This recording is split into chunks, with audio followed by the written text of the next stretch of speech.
Halo sahabat semua, bertemu lagi kita bersama saya di dalam Eric Channel.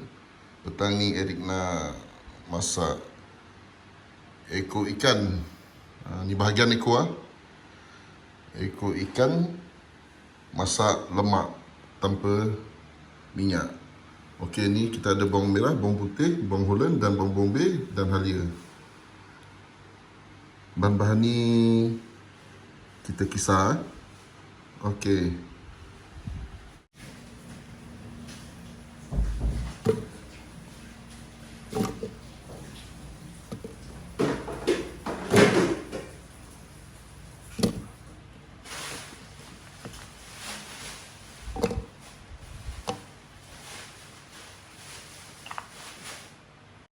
Okey, dekat sini ada cili padi, kita masukkan sekali ya. Untuk dia ada rasa pedas. Okey, kita blend.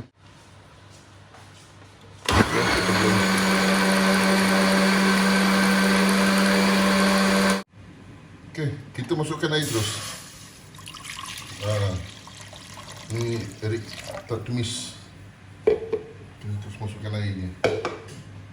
Kita tunggu sampai air mendidih. Okey, kita masukkan 2 batang serai.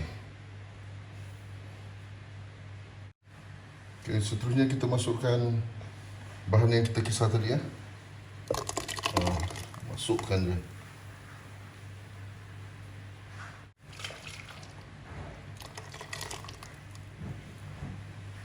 Kita tunggu dia sampai mendidih. Okey. Nak mendidih, kita masukkan serbuk kunyit. Kalau anda nak pakai kunyit hidup lagi bagus. Dia punya aroma dia. Kita sendiri. Tak ada kunyit dia, kita pakai serbuk kunyit dia.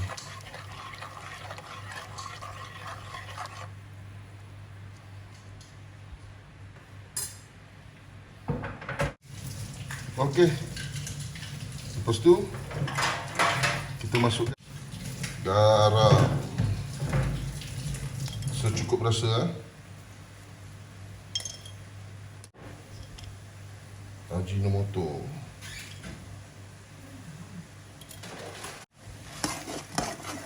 Batikan dia.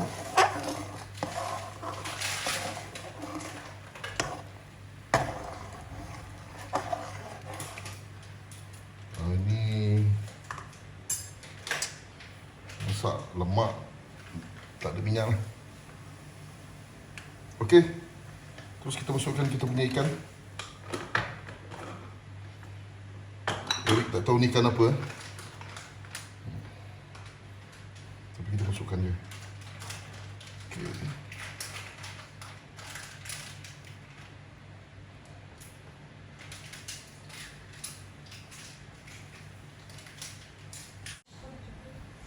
Okey, kita masukkan kita punya santan.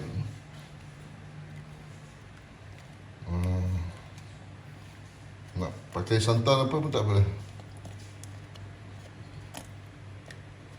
Alright. Okey, kita sebatikan kita punya santan.